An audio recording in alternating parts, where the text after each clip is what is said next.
آپ کے دادا پردادا دفن ہیں، اور یہ بھی ہم اور آپ جانتے ہیں کہ ہمیں اور آپ کو بھی اسی جگہ پر جانا۔ وہی 2 گج زمین کے ہم مالک ہیں، بس جس گھر میں ہم اور آپ رہتے ہیں اس کے مالک نہیں ہیں۔ ہمارے مرنے کے بعد یہ ہماری اولاد لے لے گی، پھر لڑے گی، جھگڑے گی، لیکن وہ 2 گز زمین ہم سے کوئی نہیں لے سکتا، وہی اسی کے ہم مالک ہیں۔ مرنے کے بعد بھی آپ اسی جگہ پہ جائیں گے۔ سوچئے، جس کے آپ مالک ہیں اس سے ہم بے خبر ہیں، جس کے ہم مالک ہیں اس سے ہم دور ہیں۔ تصور کریں آپ، جب قبرستان جایا کریں یا آپ کا گزر قبرستان پر ہوا کرے تو ان قبروں کی طرف ایک بار ضرور دیکھ لیا کرو اور اپنی موت کو یاد کر لیا کرو، اور موقع لگے تو اس قبرستان میں پیر رکھ کر اندر داخل ہو جایا کرو، اور کم سے کم یہ دعا کر لیا کرو، السلام علیکم اہل الدیار من المؤمنین والمسلمین وَإِنَّا إِن شَاءَ اللَّهُ بِكُمْ لَلَاحِقُونَ نَسْأَلُ اللَّهَ لَنَا وَلَكُمُ الْعَافِيَةَ۔ یہ قبرستان میں جا کر اتنی دعا بھی کر لیا کرو۔ تمہارا اتنا دعا کرنے سے قبرستان کے مردوں پر، قبرستان کے مدفون لوگوں پر اللہ کی سلامتی اور رحمتیں نازل ہوتی ہیں، کیونکہ اس وقت قبر کے اندر جو لوگ ہیں وہ تمہاری اور ہماری دعاؤں کے بڑے محتاج ہیں، بڑے محتاج ہیں۔ جب کوئی بیٹا اپنے باپ کے لیے دعا کرتا ہے تو باپ کا ایک درجہ بلند کر دیا جاتا ہے، اور وہ فرشتوں سے کہتا ہے آج میرا درجہ بلند کیوں کیا جا رہا ہے، آج میرے درجے میں اضافہ کیوں کیا جا رہا ہے؟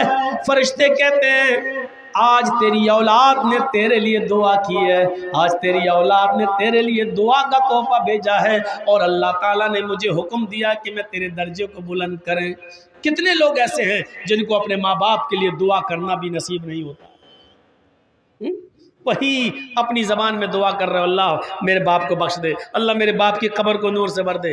ارے صاف صاف قبر پر جاؤ اور دعا مانگو اپنے باپ کی قبر پر کھڑے ہو کر، اللہم اغفر لہ وارحمہ وعافہ واعف عنہ واکرم نزلہ ووسع مدخلہ واغسلہ بالماء والثلج والبرد ونقہ من الخطایا کما نقیت الثوب الابیض من الدنس۔ یہ دعا مانگو اپنے باپ کی قبر پر، اللہ کے رسول نے جو دعا سکھلائی وہ دعا مانگو، اللہ کے رسول نے یہ دعائیں بتائی ہیں، یہ دعا مانگا کرو۔ اے اللہ میرے باپ کی مغفرت فرما دے، ورحمہ اللہ میرے باپ پر رحم فرما، وعافہ واعف عنہ اے اللہ تو ان سے درگزر فرما، واکرم نزلہ اور ان کی بہترین مہمان نوازی کر، ووسع مدخلہ اور ان کی قبر کو کشادہ فرما دے، واغسلہ بالماء والثلج والبرد اے اللہ میرے باپ کے گناہوں کو دھل دے پانی سے، والثلج والبرد برف سے اور اولوں سے، وَنَقِّهِ مِنَ الْخَطَايَا اور میرے ماں باپ کے گناہوں کو اے اللہ صاف کر دے، وَنَقِّهِ مِنَ الْخَطَايَا ان کے گناہوں کو مٹا دے، كَمَا نَقَّيْتَ الثَّوْبَ الْأَبْيَضَ مِنَ الدَّنَسِ جیسے کپڑے کا میل و کچیل صاف ہو جاتا ہے صابن لگانے سے یا دھوبی کی بھٹی میں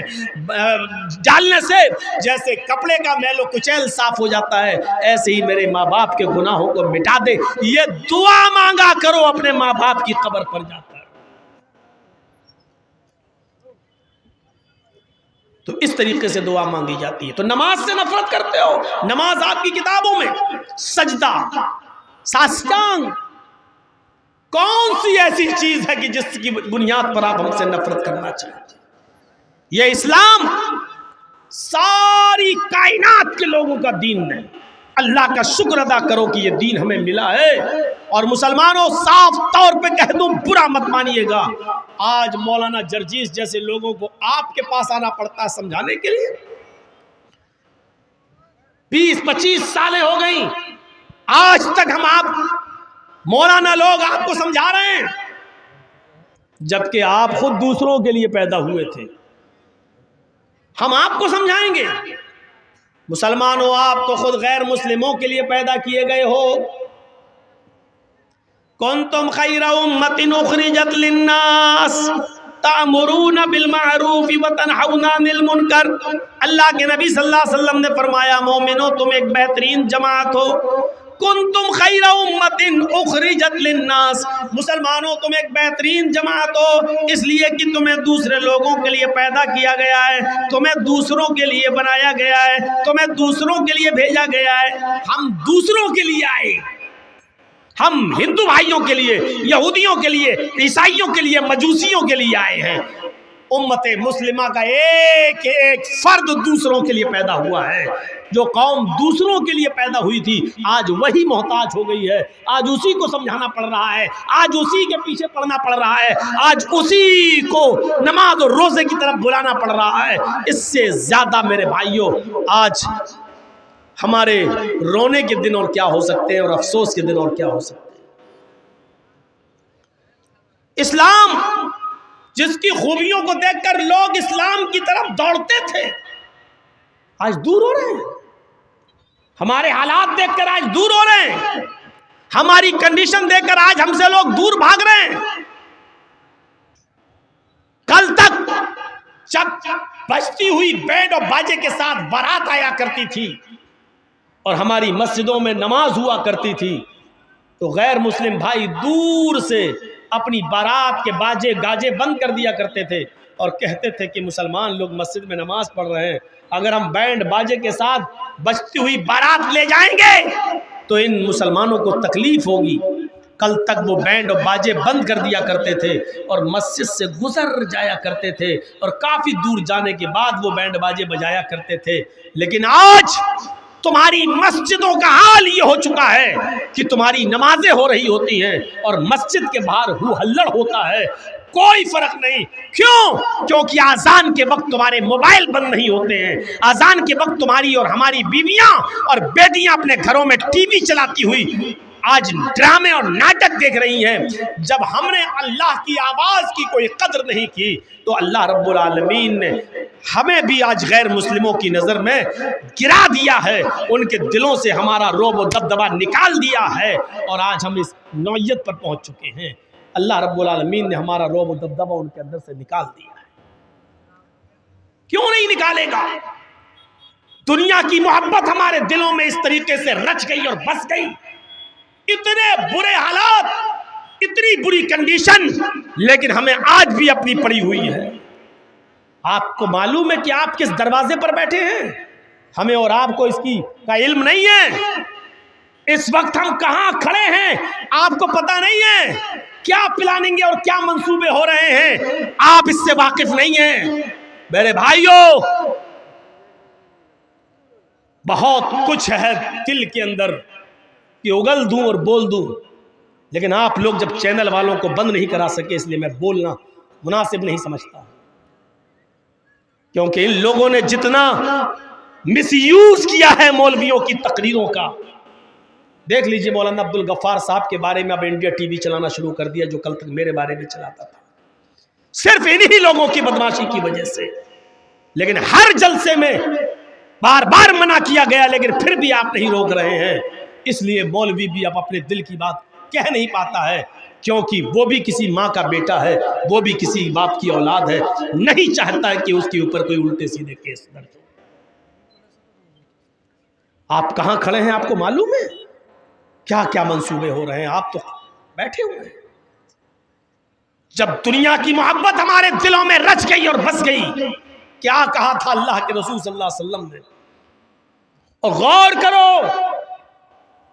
ہمارے زوال کی اور پستی کا سبب 1400 سال پہلے اللہ کے رسول نے بتایا تھا کہ یہ 2 چیزیں تمہیں ہلاک کر دیں گی اور دنیا کی دوسری قومیں تمہارے اوپر پل پڑیں گی.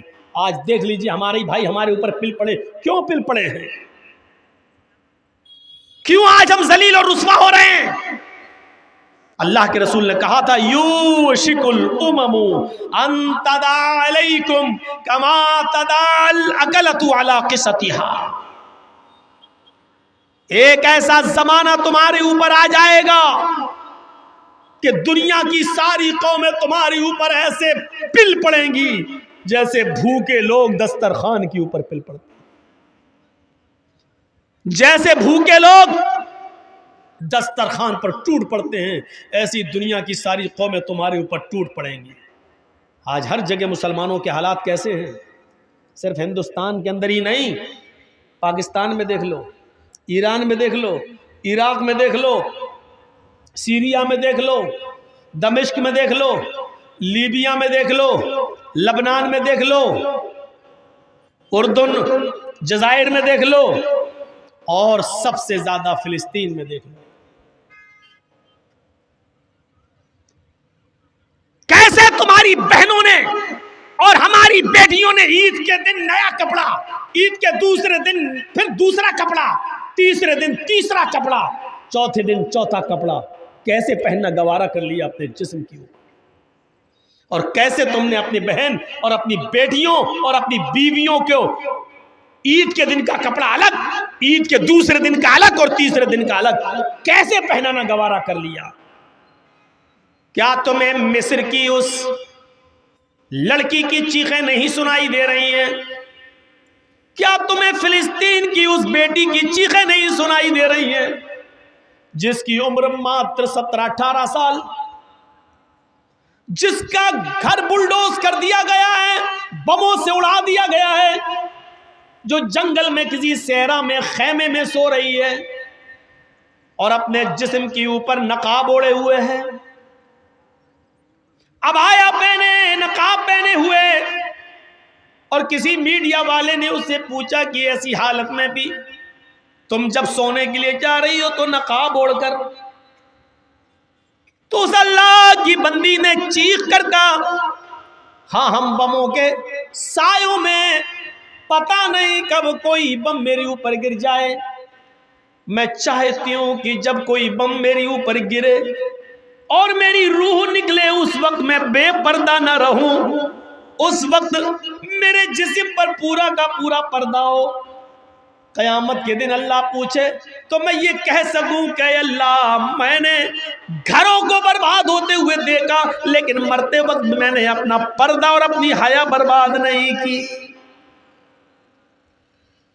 کیا تمہیں فلسطین کی ان لڑکیوں کی چیخیں نہیں سنائی دے رہی ہیں؟ کیا فلسطین کی ان بہنوں کی چیخیں تمہاری ماں اور بہنوں بیٹیوں کے کانوں میں نہیں جا رہی ہیں؟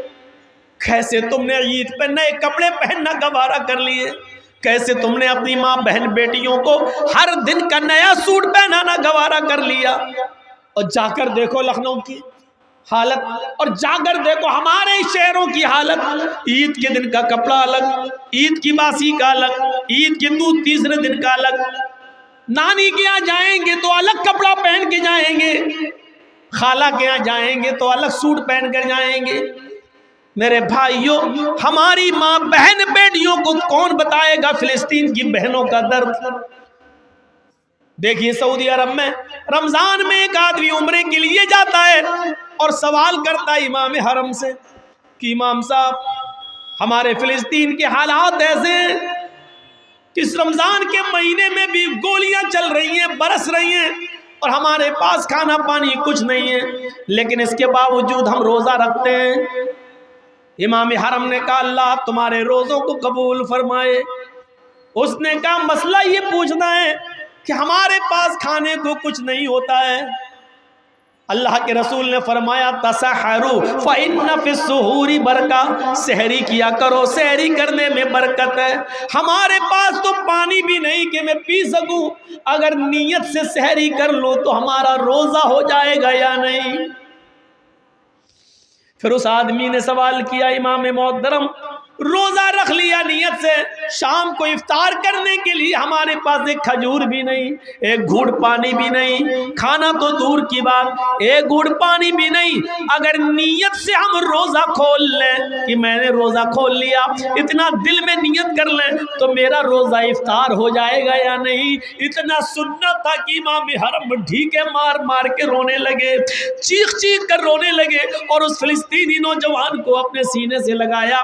کیسے تم نے 100 لوگوں کو اپنے دسترخوانوں پر افطار کرا کے رنگین قسم کے کھانے رکھ کر ان کی فوٹو لے کر واٹس ایپ پہ ڈال کر نمائش کرنا کیسے گوارا کر لیا؟ کیا تمہیں فلسطین کے نوجوانوں کا درد تمہارے سینوں میں پیدا نہیں ہوا؟ یہ گوارا کر لیا تم نے. ایسے لوگ بھی. اور روزہ تو انہی غریبوں اور مسکینوں کا درد پیدا کرنے کے لیے آیا تھا کہ بھوکے رہو گے تو غریبوں کا درد سمجھو گے, بھوکے رہو گے تو مسکینوں کا درد سمجھو گے. ہم بھوکے رہتے ہیں لیکن غریبوں کا درد ہم نہیں سمجھ پائے, مسکینوں کا درد ہم نہیں سمجھ پائے. کیسے غریب اور مسکین بھیک مانگتا ہے مسجد کے دروازے پر.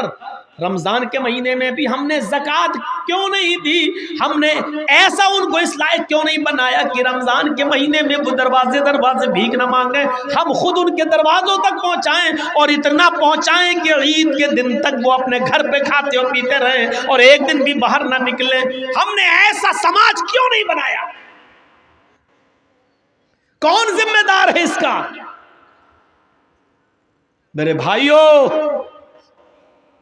معاف نہیں کیے جاؤ گے. یہ آنسو بیکار نہیں جائیں گے فلسطین کے لوگوں کے. ایک ایک قطرے کا حساب ہوگا. اتنی بزدل قوم ہے, وہ لڑ رہے ہیں اور ان حالات میں بھی روزہ رکھ رہے ہیں. ان حالات میں بھی انہوں نے روزہ رکھا. تم عید کے کپڑے ڈھونڈتے ہو, ان کے پاس اپنے بچوں کو دفن کرنے کے لیے کفن پہنانا بھی نصیب نہیں ہو رہا. تمہاری بیٹیوں اور بہنوں اور بیویوں کو نئے کپڑے چاہیے.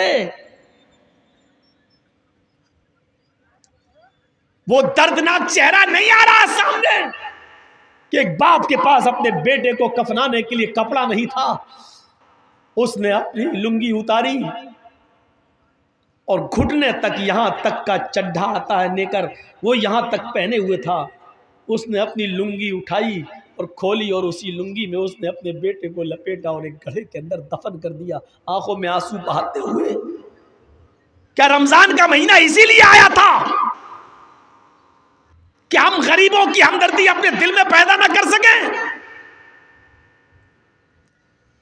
میں جانتا ہوں کہ فلسطین کے لوگوں کے بارے میں بولنا بھی ہمارے حکمرانوں کی نظر میں جرم ہوگا, لیکن رہے جرم,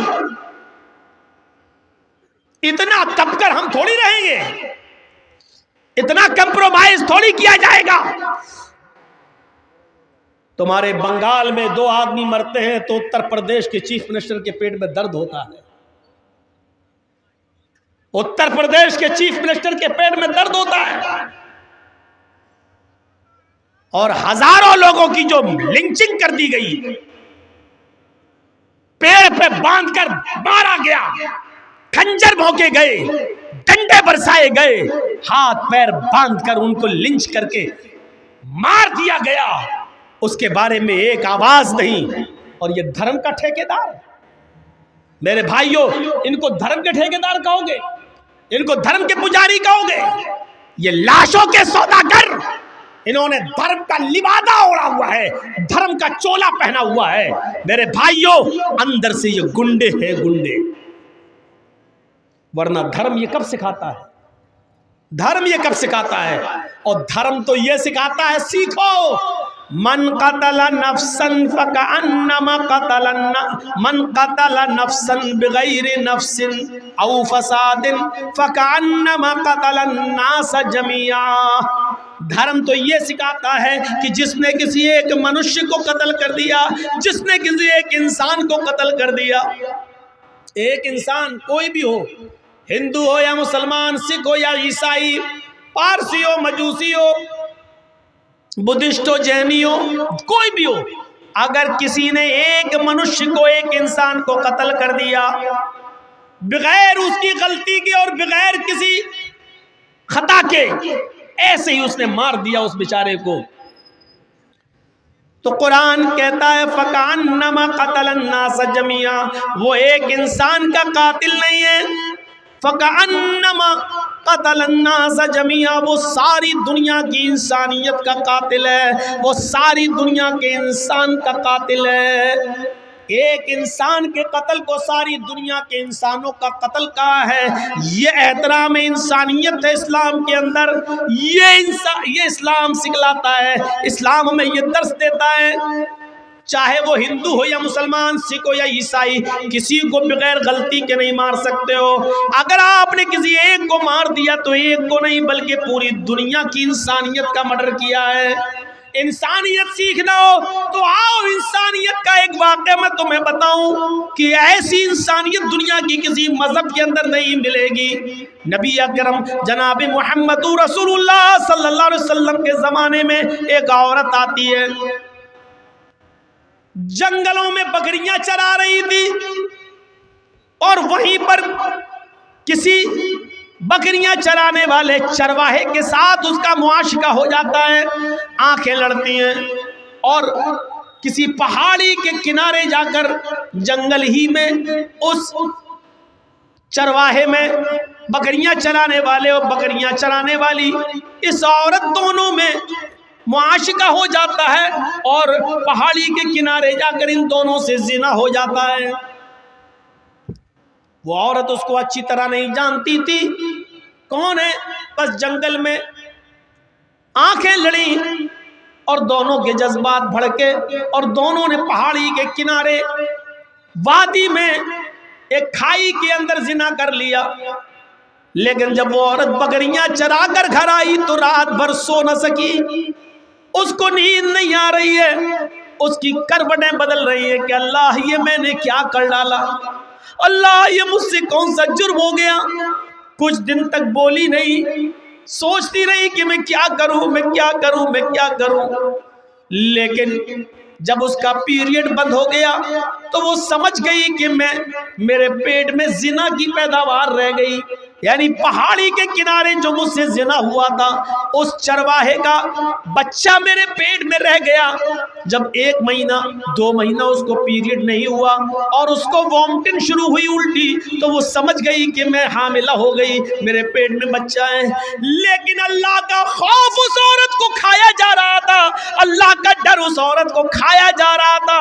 وہ عورت شکایت لے کر اپنی اللہ کے نبی صلی اللہ علیہ وسلم کے پاس آ گئی اور آ کر کہنے لگی، یا رسول اللہ مجھ سے بہت بڑی غلطی ہو گئی ہے۔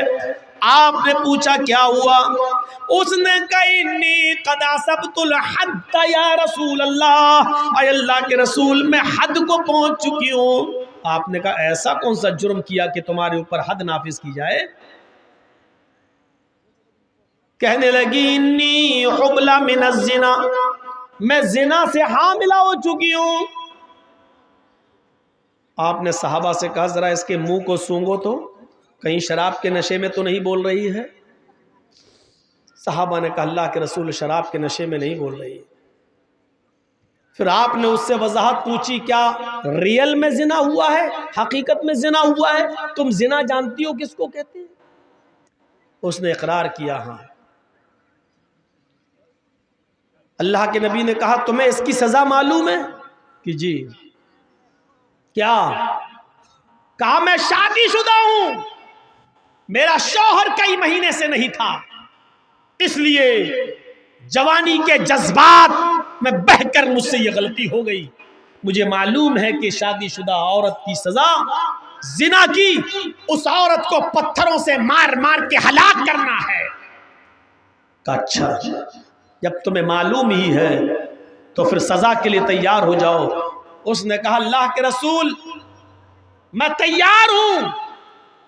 فرمایا ٹھیک ہے، اے صحابیو جاؤ اس کو جنگل میں لے جاؤ، سینے کے برابر زمین میں گاڑو، عورت ہے، اور پتھروں سے اس کو سر پر اتنے مارو، پتھروں کو اتنا اس کے سر پر مارو کہ یہ عورت کی جان چلی جائے، نکل جائے، روح قبض سے عنصری سے پرواز کر جائے۔ صحابہ لے کے جانے لگے، اور جب جانے لگے اس کا ہاتھ پکڑا، کھینچا چل۔ جیسی وہ تھوڑی دور گئی صحابہ نے کہا جلدی چل۔ اس نے کہا اے نبی کے ساتھیوں میں جلدی نہیں چل سکتی، میرے پیٹ میں حمل ہے، میرے پیٹ میں بچہ ہے۔ او یہی زنا کی پیداوار ہے؟ کہنے لگی جی۔ صحابہ کرام اللہ کے نبی کے پاس دوبارہ اس عورت کو لے کر آئے، کہا اللہ کے نبی اس عورت کی داستان تو سنو، اس نے پوری بات نہیں بتائی۔ کہا کیا؟ کہا کہ جب میں نے اس سے کہا جلدی چلو تو یہ کہنے لگی کہ میں زیادہ جلدی نہیں چل سکتی، اس لیے کہ میرے پیٹ میں حمل ہے، میرے پیٹ میں بچہ ہے۔ اللہ کے نبی نے اس سے پوچھا کیا یہ صحیح بات ہے؟ کہنے لگی ہاں اے اللہ کے رسول، میرے پیٹ میں بچہ ہے، زنا کی پیداوار ہے، اسی آدمی نے جس نے زنا کیا ہے اسی کا حمل میرے پیٹ میں رہ گیا ہے۔ آپ نے کہا تو پھر غلطی تیری ہے، تجھے سزا ملنی چاہیے، تیرے پیٹ میں جو بچہ پل رہا ہے اس کو کیوں مارا جائے؟ اس کی کیا غلطی ہے بیچارے کی؟ انسانیت دیکھ رہے ہیں آپ، ایک ناجائز بچہ، لیکن اللہ کے رسول اس کو بھی مارنے کی اجازت نہیں دے رہے ہیں۔ جب تم مر جاؤ گی تو بچہ بھی مر جائے گا، نہیں، ابھی پیٹ میں تیرے بچہ ہے، اس بچے کو تیرے پیٹ میں نہیں مارا جائے گا، جا جب بچہ پیدا ہو جائے تب آنا۔ کہنے لگی اللہ کے رسول ابھی تو 7 مہینے لگ جائیں گے۔ کہا 7 مہینے کے بعد آنا، ابھی تجھے ماروں گا تو بچہ بھی مر جائے گا۔ چھوڑ دیا اس کو، جیل میں نہیں رکھا کہ بھاگ جائے گی۔ کیوں؟ جس کو اللہ کا ڈر ہے وہ کہاں جائے گی؟ میری عدالت سے بھاگ جائے گی، کل قیامت کے دن اللہ کی عدالت میں تو سزا پائے گی، میرا کیا بگاڑے گی؟ اس کو بھی کیسی تربیت تھی اللہ کے رسول کی، وہ عورت بھی کہیں نہیں بھاگی، وہی رہی، اپنے گھر پہ کھاتی رہی، پیتی رہی، نماز پڑھتی رہی، توبہ کرتی رہی، گڑگڑاتی رہی، اور 7 مہینے اور رہنے کے بعد جب 9 مہینے پورے ہو گئے اور جب بچہ پیدا ہوا تب وہ بچے کو لے کر جب چلنے پھرنے لگی تو آئی اور کہا اللہ کے رسول یہ بچہ۔ آپ نے کہا او بچہ پیدا ہو گیا؟ کہاں؟ صحابہ جاؤ اب اس کو لے جاؤ اور اس کو سنسار کر دو۔ بچہ رونے لگا، اس نے کہا اللہ کے رسول اس بچے کو آخری بار دودھ پلا دیتی ہوں۔ آپ نے دے دیا۔ اس عورت نے اس بچے کو اپنی پستان سے لگایا، منہ پھیرا، منہ گھمایا، جیسے ٹرینوں میں اور بسوں میں جو عورتیں اپنے بچوں کو دودھ پلاتی ہیں ایک طرف منہ گھما لیتی ہیں اور اپنے بچوں کو پستان سے لگا لیتی ہیں، اس عورت نے بھی چہرہ گھمایا اور دوسری طرف منہ کر کے اپنے بچے کو پستان سے لگایا۔ بچے نے دودھ پیا، اتنا پیا کہ دودھ اس کے ہونٹوں پر، دودھ اس کے منہ پر آ گیا اور ہنسنے لگا۔ اللہ کے رسول کو اس نے وہ بچہ دے دیا۔ نبی اکرم اس بچے کو اپنی گود میں لیتے ہیں، ناجائز بچہ، اس بچے کا اصلی باپ کا پتہ نہیں، لیکن اللہ کے رسول لے رہے ہیں گود میں۔ کیوں؟ کیونکہ اس بچے کا کیا قصور ہے، اس کی کیا غلطی ہے؟ اس بچے کو اپنی گود میں لیا، اس کے ہونٹوں پر ماں کا لگا ہوا دودھ دیکھا، یہ عورت جا رہی ہے سزا بھگتنے کے لیے۔ اللہ کے رسول آواز دے رہے ہیں بی بی ادھر آؤ۔ اس نے چہرہ گھمایا، یا رسول اللہ اب کیا ہوا؟ فرمایا اس بچے کی غذا بھی تیری پستان میں موجود ہے، محمد کسی بچے کا حق نہیں مار سکتا، یہ بچہ بھی تیرے دودھ کا محتاج ہے، اس بچے کو پکڑ، دودھ پلا، اور جب تک یہ بچہ روٹی نہ کھانے لگے تب تک تجھے سزا نہیں۔ کہنے لگی اللہ کے رسول اگر بیچ میں مر گئی تو جہنم میں جاؤں گی۔ کہا نہیں، تیری نیت تو اچھی ہے، اللہ نیت کے مطابق جزا و سزا دیتا ہے، جا جب دودھ روٹی کھانے لگے اور دودھ چھوڑ دے تب آنا۔ بچے کو اس نے دودھ پلایا اور جب بچہ روٹی کھانے لگا، روٹی دانتوں سے توڑنے لگا، تب وہ لے کر آئی، اے اللہ کے رسول دیکھیے بچہ روٹی کھا رہا ہے۔ جب آپ نے دیکھا کہ بچہ اب روٹی کھانے لگا ہے تب اس عورت کے اس بچے کو اپنی گود میں لے لیا اور ایک صحابی کے حوالے کر دیا، اس بچے کی پرورش تم کرو، اس بچے کو تم پالو۔ اور اس عورت سے کہنے لگے کہ اے عورت، اب محمد الرسول اللہ کی عدالت میں تجھے اور زیادہ مہلت دینے کی کوئی گنجائش نہیں ہے، جتنی گنجائش میں دے سکتا تھا اتنی دے دی، جتنی مہلت میرے ہاتھ میں تھی وہ میں دے چکا ہوں، اب شریعت محمدی میں تیرے لیے کوئی مہلت باقی نہیں ہے۔ اے میرے صحابیوں اب اس عورت کو لے جاؤ اور اس کو جا کر سنسار کر دو، پتھروں سے مار مار کے ہلاک کر دو۔ اس عورت کو جنگل میں لے جایا گیا، اس عورت کو سینے کے برابر زمین میں گاڑا گیا اور سارے صحابہ نے پتھر اٹھا لیے۔ پہلا پتھر خالد ابن ولید نے اس عورت کے سر پہ مارا، اس کا سر پہلے ہی پتھر میں پھٹ گیا، اس کے خون کا فوارہ نکلا اور خون کی چھینٹیں خالد ابن ولید کے کپڑوں پہ آئیں۔ خالد ابن ولید نے دیکھا کہ اس کے خون نے میرے کپڑے خراب کر دیے تو اس کو گالی دے دی، کم بخت تیرا ستیہ ناش جائے، ملعون زانیہ بدچلن، تیرے خون نے میرے کپڑے ناپاک کر دیے ہیں، تیرے خون نے میرے کپڑے گندے کر دیے ہیں۔ یہ الفاظ صحابہ نے سن لیے اور اللہ کے رسول کو بتائے۔ عورت تو اس دنیا سے چلی گئی، عورت تو اس دنیا سے رخصت ہو گئی، پتھر کھا کھا کر اس نے تو اپنی جان دے دی، لیکن اللہ کے رسول صلی اللہ علیہ وسلم کو اتنا برا لگا کہ خالد ابن ولید نے یہ جملے کیوں بولے؟ وہ تو بیچاری مجبور تھی، وہ تو ہاتھ اس کے گڑے ہوئے تھے، سینے تک زمین میں گاڑ دی گئی، پتھر خالد نے مارا، اس کا سر پھٹا، اب خون کے چھینٹے نکلے کپڑوں پہ آئے تو اس عورت کا کیا قصور تھا بیچاری کا؟ وہ تو زمین میں گڑی ہوئی تھی، اس کا کیا قصور تھا؟ خالد ابن ولید سے بات کرنا بند کر دیا۔ خالد ابن ولید نے تیسرے دن کہا فداک ابی و امی یا رسول اللہ، اے اللہ کے رسول آپ مجھ سے بات نہیں کریں گے اور میں مر گیا تو جہنم میں جاؤں گا، میرے ماں باپ آپ پر قربان، آپ ہماری غلطی تو بتائیے، اب ہم سے ناراض کیوں ہیں؟ اللہ کے نبی نے فرمایا خالد تم نے اس عورت کو جو گالی دی اس سے محمد کو بہت تکلیف ہوئی ہے۔ کہا اللہ کے نبی میں نے جب پتھر مارا تو اس کے خون کا چھینٹا نکلا، اس نے میرے کپڑے خراب کر دیے، وہ بدچلن عورت تھی۔ آپ نے کہا خالد وہ بدچلن نہیں تھی، اے خالد وہ عورت زانیہ نہیں تھی، اس کا شوہر کئی مہینوں سے نہیں تھا گھر پہ، اس لیے جنگل میں وہ بکریاں چرانے گئی اور جذبات میں آ کر اس سے ایک بار غلطی ہو گئی۔ ایک بار غلطی کو عادت نہیں کہا جائے گا، ایک بار ہو جانے والے زنا کو پر بدچلی کا الزام نہیں لگایا جائے گا۔ وہ بدچلن نہیں تھی، جذبات کو کنٹرول نہیں کر سکی اور زنا کر بیٹھی، لیکن اے خالد اس عورت نے ایسی توبہ کی ہے، ایسی توبہ کی ہے، ایسی توبہ کی ہے، یعنی اپنے آپ کو پتھروں سے مروا کر پتھر کھا کھا کر مر گئی اور جان دے دی۔ اس نے ایسی سچی توبہ کی ہے، اے خالد اگر اس ایک عورت کی توبہ کو اس مدینے کے 70 گناہگاروں پر ڈال دیا جائے، 70 جہنمیوں پر بھی ڈال دیا جائے تو ایک عورت کی توبہ سے ان 70 کے 70 جہنمیوں کی بخشش ہو جائے، اس ایک عورت کی توبہ سے 70 کے 70 جہنمی بھی جنت میں چلے جائیں، اتنی سچی توبہ کی ہے اس عورت۔ تم اس کو بدچلن کہتے ہو؟ یہ پورا واقعہ بتانے کا مقصد یہ ہے کہ یہ ہے اسلام جس نے ایک معصوم اور ایک ناجائز اور ایک ایسے بچے کو بھی مرنے نہیں دیا جو بچہ اپنی ماں کے پیٹ میں پل رہا تھا اور جس کے باپ کا پتہ نہیں۔ اسلام اس کا نام ہے جو کسی ایک معصوم بچے کی بھی جان چاہے وہ ناجائز ہی کیوں نہ ہو، اگر کوئی عورت آج بھی اگر زنا سے حاملہ ہو گئی ہو، پریگننٹ ہو گئی ہو، تو آج بھی اسلام اس عورت کو سزا نہیں دے سکتا۔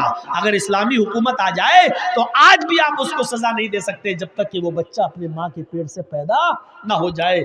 اسلام انسانیت کا اتنا احترام کرتا ہے کہ ایک معصوم اور بے گناہ بچے کی جان لینے کو بھی جائز قرار نہیں دیتا۔ سیکھیں یہ بڑے بڑے حکمراں، یہ ہے اسلام، یہ بتاتا ہے اسلام، اور یہ ہے اسلام کی انسانیت۔ اللہ کا شکر ہے کہ ہمیں اسلام ملا، اللہ کا شکر ہے کہ ہم اسلام کے پیروکار، اللہ کا شکر ہے کہ ہم اسلام کو فالو کرتے ہیں۔ تو میرے بھائیوں 12:30 سے 2 بج گیا ہے، 1.5 گھنٹے کی تقریر کافی۔ اسلام کا پیغام لے کر یہاں سے اٹھیے اور میسیج دیجئے اور غیروں تک یہ پیغام پہنچائیے کہ اسلام تمہارا بھی دین ہے، یہ اسلام کرشن جی اور رام چندر جی کا بھی دین ہے، یہ اسلام آدم سے لے کر محمد رسول اللہ تک سارے نبیوں کا پیغام اور دین ایک ہی تھا، لہٰذا یہی دین سب کا دین ہے۔ لہٰذا یہ جب تک میسیج ہم نہیں دیں گے تب تک ہم اسی طرح پڑتے رہیں گے اور مار کھاتے رہیں گے اور اسی طریقے پر سے ہمارے اوپر ظلم ہوتا رہے گا۔ ہم اللہ سے دعا کرتے ہیں کہ الہ العالمین ہماری خطاؤں کو معاف فرما دے اور گناہوں کو بخش دے اور ہمیں اسلام پر مکمل طور پر چلنے والا بنا دے۔ آئے اللہ جب تک تو ہمیں زندہ رکھ، اسلام پہ زندہ رکھنا، اور جب ہمارا خاتمہ ہو تو ایمان پر ہمارا خاتمہ فرمانا۔ وما علینا الا البلاغ المبین وآخر دعوانا ان الحمد للہ رب العالمین۔ السلام علیکم ورحمۃ اللہ وبرکاتہ۔ جو لوگ مسجد کا تعاون کر